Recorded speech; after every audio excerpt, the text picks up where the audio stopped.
Hello everyone, very good morning to all of you. आज के दिन की शुरुआत करेंगे 5 मई 2023 के इंपॉर्टेंट करंट अफेयर के साथ। पूरा वीडियो ध्यान से देखिएगा, हर एक न्यूज़ आपके लिए इंपॉर्टेंट है। करंट अफेयर की पीडीएफ स्टैटिक जीके के साथ आप एग्जाम इंजन एप्लीकेशन से डाउनलोड कर सकते हो। एग्जाम इंजन एप्लीकेशन को आप जब भी डाउनलोड करें तो 5 स्टार रेटिंग देना ना भूलिए। एग्जाम इंजन एप्लीकेशन डेली आपके लिए कुछ ना कुछ फ्री और प्रीमियम कंटेंट लेकर आता है, जो कि आपके हर एक एग्जाम के लिए फायदेमंद है। इस वजह से एग्जाम इंजन एप्लीकेशन के लिए 5 स्टार रेटिंग बनती है। इतना ही नहीं, इस एप्लीकेशन में सबसे कम फी में आपको रिकॉर्डेड बैचेस और लाइव बैचेस आपको मेरे मिल जाते हैं। अब शुरू करते हैं आज का वीडियो। लेकिन सबसे पहले बात करेंगे कल के क्वेश्चन की। कल मैंने आपसे यह पूछा था कि जेआरडी टाटा को कौन से वर्ष में भारत रत्न से सम्मानित किया गया था।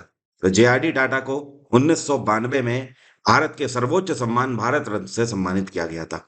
इसके अलावा जेआरडी टाटा को पद्म विभूषण से भी सम्मानित किया जा चुका है 1957 में। इनको 1992 में यूनाइटेड नेशंस की तरफ से पॉपुलेशन अवार्ड से भी सम्मानित किया गया था। जेआरडी टाटा भारत के सबसे बड़े फिलेंट्रोपिस्ट में से एक हैं। फिलेंट्रोपिस्ट उनको बोलते हैं जो कि दान वगैरह बहुत करते हैं, सोसाइटी के वेलफेयर के लिए कार्य करते हैं। जेआरडी टाटा ने अपने पूरे कार्यकाल में इतना पैसा दान दिया है कि जितना आज की डेट में कई सारे बिलेनियर्स की नेट वर्थ नहीं है। तो आप समझ सकते हो, ये वाकई में भारत रत्न से जेआरडी टाटा। और इस टाइम पर नो डाउट रतन नवल टाटा भी उन्हीं के पद चिन्हों पर अग्रसर है। अब शुरू करते हैं आज के करंट अफेयर। अभी हाल ही में महाराष्ट्र के deputy chief minister Devendra Fadnavis के द्वारा छत्रपति शिवाजी महाराज का एक स्टैचू इनॉग्रेट किया गया। कौन से देश में? तो छत्रपति शिवाजी महाराज का ये जो स्टैचू है, इसका उद्घाटन मॉरिशस में किया गया। और मॉरिशस में ऑफिशियल विजिट पर देवेंद्र फडणवीस थे, वहीं पर इसका उद्घाटन किया गया। ये जो स्टैचू है, खास बात यह है कि ये भारत में ही बना है। इसको दिल्ली में बनाया गया है और उसके बाद इस पूरे स्टैचू को एक जहाज कंटेनर शिप से मॉरिशस भेजा गया और वहां पर इंस्टॉल किया गया। देवेंद्र फडणवीस के द्वारा वहां पर मल्टीपर्पस बिल्डिंग प्रोजेक्ट लॉन्च किया गया है 44 मिलियन डॉलर का। ध्यान रखिए, 44 मिलियन यूएस डॉलर नहीं है, ये मॉरिशियस रुपीज हैं 44 मिलियन, ठीक है। तो 44 मिलियन मॉरिशियस रुपीज का पर्टिकुलर मल्टीपर्पस हॉल बेस्ड एक प्रोजेक्ट लॉन्च किया गया। इतना ही नहीं, 10 स्टूडेंट्स को स्कॉलरशिप भी दी जाएगी भारत की तरफ से। मॉरिशस के वो स्टूडेंट होंगे और उन्हें भारत आकर पढ़ाई करने का मौका मिलेगा। इसके अलावा economic development board of Mauritius और महाराष्ट्र इंडस्ट्रियल डेवलपमेंट कॉरपोरेशन ने भी पैक्ट साइन किया है। तो कहने का मतलब ये है कि आने वाले टाइम में मॉरिशस महाराष्ट्र में इन्वेस्ट कर सकते हैं। मॉरिशस की कैपिटल है पोर्ट लुइस।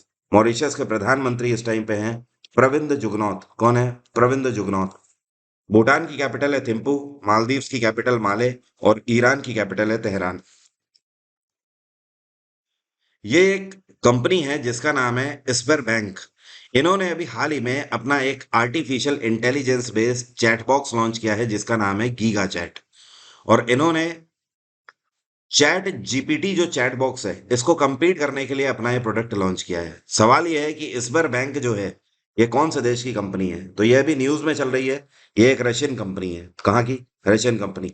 लेकिन ये जो इन्होंने गीगा चैट नाम का चैट बॉक्स लॉन्च किया है, इसकी खास बात यह है कि ऐसा कहा जा रहा है कि ये मल्टीपल लैंग्वेजेस में तो कम्युनिकेट कर सकता है, लेकिन सबसे बेहतर कन्वर्सेशन ये रशियन लैंग्वेज में ही कर पा रहा है। तो आगे आने वाले टाइम में देखने को मिलेगा कि जो गीगा चैट है ये कितना कारगर साबित होता है। फिलहाल तो अभी ये लॉन्च हुआ है रशियन कंपनी इसबर बैंक के द्वारा। रशिया में व्लादिमीर पुतिन की सरकार है और रशिया की कैपिटल है मॉस्को। अगला क्वेश्चन है, अभी हाल ही में वर्ल्ड प्रेस फ्रीडम इंडेक्स 2023 का लॉन्च किया गया है। इसमें भारत ने कौन सी रैंक सिक्योर करी है? तो इस बार भारत ने 161वीं रैंक इसमें सिक्योर करी है। 2022 में भारत ने 150वीं रैंक सिक्योर करी थी। मतलब कहने का कि भारत 11 पायदान फिसल गया है। भारत की स्थिति पहले से ज्यादा खराब हो गई है वर्ल्ड प्रेस इंडेक्स 2023 में। तो अगर बात करी जाए टॉप किसने किया है, तो नंबर 1 पे नॉर्वे रहा है। नॉर्वे ने टॉप किया है पिछले 7 सालों से लगातार। प्रेस फ्रीडम इंडेक्स में नॉर्वे नंबर 1 पर ही है। नंबर 2 पर आयरलैंड रहा और नंबर 3 पर डेनमार्क रहा। इसमें अगर बात करें हमारे आसपास के देशों में किसकी स्थिति बेहतर हुई है, तो ध्यान रखना श्रीलंका की प्रेस फ्रीडम इंडेक्स में स्थिति बेहतर हुई है। श्रीलंका की स्थिति 2022 में 146वीं थी, वो अब घटकर 135वीं आ गई है। इसके अलावा जो पाकिस्तान की रैंक है वो 157 थी, 157, और ये भी कम होकर 150 आ गई है। लेकिन भारत की जो स्थिति है वो 150 से बढ़कर 161 हो गई है। अगला क्वेश्चन है, अच्छा एक चीज और ध्यान रखिएगा, ये तो बात हो गई टॉप 3 की। बॉटम 3 में कौन से रहे कंट्री? तो बॉटम 3 में सबसे लास्ट में स्थिति है नॉर्थ कोरिया की। जाहिर सी बात है, नॉर्थ कोरिया के बारे में आपको पता ही है, यहाँ पर पूरे तरीके से तानाशाही चलती है। तो नॉर्थ कोरिया की स्थिति 180th है, 180 रैंक है इसमें। उससे पहले चाइना की है। चाइना की स्थिति बहुत ही खराब है, 179th है यहाँ पर रैंक चाइना की। और उससे पहले है वियतनाम की। वियतनाम की है 178th। अभी हाल ही में वित्त मंत्री निर्मला सीतारमन के द्वारा एशियन डेवलपमेंट बैंक की बोर्ड ऑफ डायरेक्टर्स की मीटिंग के 56वें एनुअल संस्करण में भाग लिया गया कौन से देश में?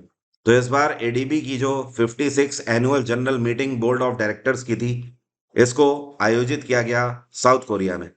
और साउथ कोरिया की कैपिटल सियोल में इसको आयोजित किया गया।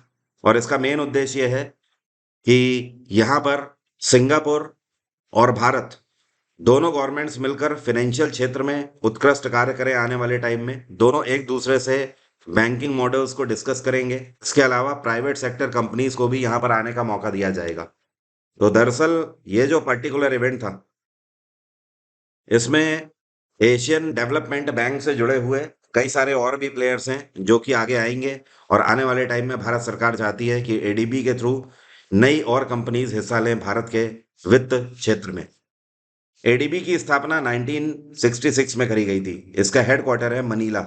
और एशियन डेवलपमेंट बैंक के प्रेसिडेंट हैं इस टाइम पे मसात्सुगु असाकावा। इस टाइम पे एडीबी के कितने मेंबर कंट्री हैं? 68, 68।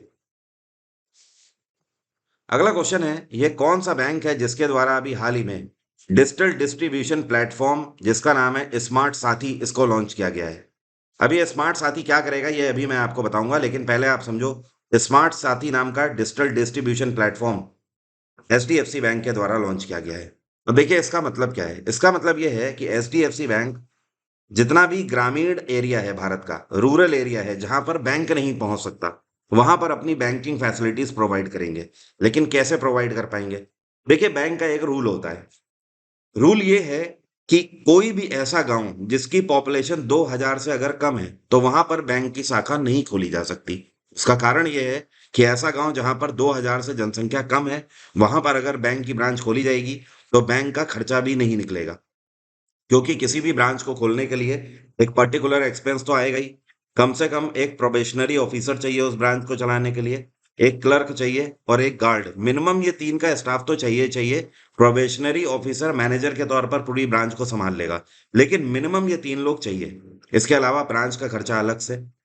तो इन सारी चीजों को वहन करने के लिए बैंक ये भी देखता है कि प्रॉफिट भी होना चाहिए। अब ऐसी जगह पर जहां पर बैंक नहीं पहुंच सकता, वहां पर बैंकिंग फैसिलिटी कैसे पहुंचाई जाए? तो इसके लिए कई सारी डिजिटल डिवाइसेस बनाई गई हैं। ये डिजिटल डिवाइसेस उन्हीं गांवों में एक व्यक्ति को बिजनेस करस्पॉन्डेंट डिक्लेयर कर दिया जाता है, उसे बीसी बोला जाता है, ठीक है। वो व्यक्ति उसी गांव का होता है, उसको वो मशीन दे दी जाती है और उसी मशीन के थ्रू वो व्यक्ति गांव के जो लोग होते हैं उनके पैसे को जमा भी कराता है और पैसा निकाल कर भी उनको देता है। ये जो बीसी होता है, ये हर सप्ताह में एक बार बैंक में विजिट करता है और इसके पास एक पर्टिकुलर अमाउंट लिमिट दी जाती है, वो अपने पास उतना पैसा रख सकता है। जैसे कि मान लीजिए लिमिट दे दी गई कि वो 1 लाख रुपए तक अपने पास रख सकता है। अब गांव में लोगों का जो लेन देन है वो भी काफी कम होता है। जैसे कि 2-3 हजार का लेन देन 5 हजार 10 हजार मैक्सिमम हो जाता है। आम तौर पर अगर बात करें उससे ज्यादा होता नहीं है लोगों का। तो इन सारी चीजों को देखते हुए एचडीएफसी बैंक ग्रामीण हिस्सों में या रूरल एरियाज में अपनी बैंकिंग फैसिलिटी पहुंचाने के लिए स्मार्ट साथी प्रोजेक्ट को लॉन्च कर चुका है। एचडीएफसी बैंक की स्थापना 1994 में करी गई थी। इसका हेडक्वार्टर है मुंबई। और ध्यान रखिएगा ये कोई नई चीज नहीं है, एचडीएफसी बैंक इसमें काफी लेट उतरा है। इससे पहले भारत के बहुत सारे सरकारी बैंक हैं जो कि इस पर काम कर रहे हैं 2014 से। प्रधानमंत्री जनधन योजना से इस पर काफी तेजी से स्पीड आई है। बैंक ऑफ बड़ौदा हो गया, central bank of India, Allahabad bank, ये सब इसमें बहुत पहले से ही काम कर रहे हैं। अगला क्वेश्चन है, वेनिसा हडसन इनका नाम है। तो वेनिसा हडसन जो है, अभी हाल ही में इनको क्वांटास एयरलाइन के सीईओ के रूप में अपॉइंट किया गया है। तो क्वांटास एयरलाइन कौन से देश की एयरलाइन है? ये ऑस्ट्रेलियन एयरलाइन है। ठीक है। और एक चीज ध्यान रखिएगा, क्वांटास एयरलाइन में पहली बार किसी महिला को सीईओ के रूप में अपॉइंट किया गया है। तो वनीसा हडसन जो है, ये अब क्वांटास एयरलाइन का पदभार संभालेंगी, लेकिन नवंबर से इनकी ज्वाइनिंग होगी इस पोस्ट पर। और ये किसको सक्सीड कर रही हैं? ये जगह ले रही हैं एलेन जॉयस की। किसकी? एलेन जॉयस की। और ये क्वांटास में पिछले 28 सालों से कार्यरत है। आपको याद होगा, कल मैंने आपको बताया था कि अभी हाल ही में वोडाफोन के सीईओ के रूप में किसको अपॉइंट किया गया है। तो वोडाफोन की नई सीईओ बनी है मार्गरीटा डेला वेले। क्या नाम है? मार्गरीटा डेला वेले। नेक्स्ट क्वेश्चन है, पहले ऐसे भारतीय कौन हैं जिन्होंने गोल्डन ग्लोब रेस 2022 कंप्लीट करी है? मतलब पहली बार ऐसा हुआ है कि किसी भारतीय ने गोल्डन ग्लोब रेस को कंप्लीट किया है। तो जो आपको पिक्चर में दिख रहे हैं, ये भारत की आन बान शान अभिलाष टॉमी है। अभिलाष टॉमी कौन है? ये एक रिटायर्ड नेवल ऑफिसर हैं, कमांडर पोस्ट से रिटायर हुए थे। इससे पहले भी ये ऐसे कारनामे कर चुके हैं। दूसरी चीज, ये जो गोल्डन ग्लोब रेस थी, इसमें कई लोगों ने हिस्सा लिया था। दुनिया भर के 16 सेलर्स ने हिस्सा लिया था, दुनिया भर के 11 देशों से। ठीक है। और जिसमें से 16 में से केवल 2 लोग ही इसे कंप्लीट कर पाए हैं। अभिलाष टॉमी सेकंड नंबर पे आए हैं। नंबर 1 पे ये रही हैं जो आपको यहाँ पर पिक्चर में दिख रही हैं। और इनका नाम क्या है? इनका नाम है किर्स्तेन नौशफर। यहाँ पर मैं लिख देता हूँ, किर्स्तेन नौशफर। ठीक है। यह साउथ अफ्रीका से बिलोंग करती हैं और ये बचपन से ही सेलिंग कर रही हैं। इसके अलावा इनका डिफेंस से कोई लेना देना नहीं है। लेकिन अभिलाष टॉमी जो है, इनको भारत के राष्ट्रपति की तरफ से भी सम्मानित किया जा चुका है इससे पहले। तो अभी तो ये रिटायर हो चुके हैं। बट हाँ, जो वॉरियर्स होते हैं, या आप बोल सकते हो जो डिफेंस पर्सन होते हैं, वो कभी ऐसे रिटायर नहीं होते। तो आप देख ही सकते हो, रिटायरमेंट के बाद भी दुनिया में अपना लोहा मनवा चुके हैं अभिलाष टॉमी। अगला क्वेश्चन है, अभी हाल ही में international shooting sports federation shotgun world cup, जिसका आयोजन इजिप्ट के कायरो में किया गया, इसमें भारत के लिए गोल्ड मेडल किसने जीता? तो भारत के लिए गोल्ड मेडल इस बार जीता है मिक्स्ड डबल में। तो मिक्स्ड डबल में ऑब्वियस सी बात है, 2 लोग होंगे। तो जो आपको ये पिक्चर में दिखाई दे रहे हैं, इनका नाम है महराज अहमद खान। और इनके साथ ये जो आपको खिलाड़ी दिखाई दे रही हैं, इनका नाम क्या है? तो इनका नाम है गनीमत शेखों। यहाँ पर मैं लिख देता हूँ, गनीमत शेखों। तो गनीमत शेखों और मिराज अहमद खान दोनों ने मिलकर भारत के लिए गोल्ड मेडल जीता इसमें। अगला क्वेश्चन है, आसियान इंडिया मैरीटाइम एक्सरसाइज जो है, इसकी शुरुआत अभी हाल ही में कौन से देश में करी गई है? ये मैरीटाइम एक्सरसाइज पहली बार आयोजित करी जा रही है। तो अब से आसियान इंडिया मैरीटाइम एक्सरसाइज जो है, ये भारत और सिंगापुर के बीच में हुआ करेगी। इसका आयोजन इस बार सिंगापुर में किया जा रहा है। इसमें सिंगापुर रॉयल नेवी और इंडियन नेवी दोनों हिस्सा ले रहे हैं। भारत की तरफ से 2 फ्रंट लाइन आईएनएस यहाँ पर हिस्सा ले रहे हैं। एक तो आईएनएस दिल्ली यहाँ पर हिस्सा ले रहा है, इसके अलावा आईएनएस सतपुड़ा भी यहाँ पर हिस्सा ले रहा है। और ये जो एक्सरसाइज है, इसको 2 हिस्सों में विभाजित किया गया है। एक तो हार्बर बेस्ड एक्सरसाइज है और एक आपका सी फेस एक्सरसाइज है। हार्बर बेस का मतलब यह है कि एक्सरसाइज का एक हिस्सा पोर्ट में आयोजित किया जाएगा और दूसरा फेस सी में, समुद्र के बीचों बीच आयोजित किया जाएगा। तो जो हार्बर वाली है, ये 2 से लेकर 4 मई तक आयोजित करी गई, ये खत्म हो गई है। अब जो सी वाली है, इसकी शुरुआत होने जा रही है, ये 7 से लेकर 8 मई तक आयोजित करी जाएगी। और ये कहाँ पर हो रही है? ये जो सी फेज इसका है, ये साउथ चाइना सी में आयोजित किया जा रहा है। आईएनएस दिल्ली जो यहाँ पर भारत की तरफ से भारत को रिप्रेजेंट कर रहा है, ये भारत का पहला इंडिजिनस मिसाइल डिस्ट्रॉयर है। तो अपने आप में ये काफी खतरनाक चीज है। इसके अलावा आईएनएस सतपुरा की अगर बात करें, तो यह मिसाइल स्टील्थ फ्रिगेट है। अगला क्वेश्चन है, एक किताब अभी न्यूज में चल रही है, अभी हाल ही में लॉन्च हुई है। इसका नाम है कलेक्टिव स्पिरिट कॉन्क्रीट एक्शन। ये किताब किसके द्वारा लिखी गई है? तो इस किताब को लिखा है शशि शेखर वेम्पति ने। और वेम्पति साहब कौन है, आपको पता है? प्रसार भारती का आपने नाम सुना है ना, ये प्रसार भारती के सीईओ हैं। तो इन्होंने जो किताब लिखी हुई है, ये केवल पीएम नरेंद्र मोदी के ऊपर ही नहीं, मल्टीपल फेमस पर्सनालिटीज के ऊपर लिखी गई है और उनके एक्शंस के ऊपर लिखी गई किताब है। मैंने आपको पिछले 2 दिन में एक और किताब का जिक्र किया था, स्मोक एंड एशेस। मैंने आपको क्या बोला था? Smoke and ashes. ये किताब अभी हाल ही में किसने लॉन्च करी है? ये किताब है अमिताभ घोष की। किसकी? Amitabh Ghosh. World press freedom दिवस हर साल 3 मई को मनाया जाता है। इस बार इसकी थीम क्या रही? तो इस बार इसकी थीम रही क्या? तो बिल्कुल सिंपल सी इस बार थीम है, shaping a future of right. ठीक है। अगला क्वेश्चन है, वर्ल्ड अस्थमा डे हर साल कौन से दिवस मनाया जाता है? अस्थमा दिवस जो है ये हर साल मई के पहले मंगलवार को मनाया जाता है। तो फर्स्ट ट्यूसडे ऑफ मई। तो इस बार ये कौन सा दिन पड़ा है? तो इस बार ये 2 मई को ही पड़ गया है। और इस बार की जो इसकी थीम रही, ये रही एस्थमा केयर फॉर ऑल। मई के महीने में इसको इसलिए मनाया जाता है कि इस टाइम पर जो अस्थमा होता है वो अपने पीक पर होता है, क्योंकि ये मौसम का वो स्तर होता है जहां पर मौसम पूरे तरीके से बदल रहा होता है। और जब मौसम बदलता है तो जो अस्थमा के पेशेंट होते हैं उन्हें दिक्कत होने लगती है। जैसे कि सांस लेने में दिक्कत होती है, म्यूकस बहुत ज्यादा बनने लगता है जिसकी वजह से चेस्ट पेन हो सकता है, कफिंग होती है, वीजिंग होती है, ये सारी प्रॉब्लम्स होने लगती हैं इस टाइम पे।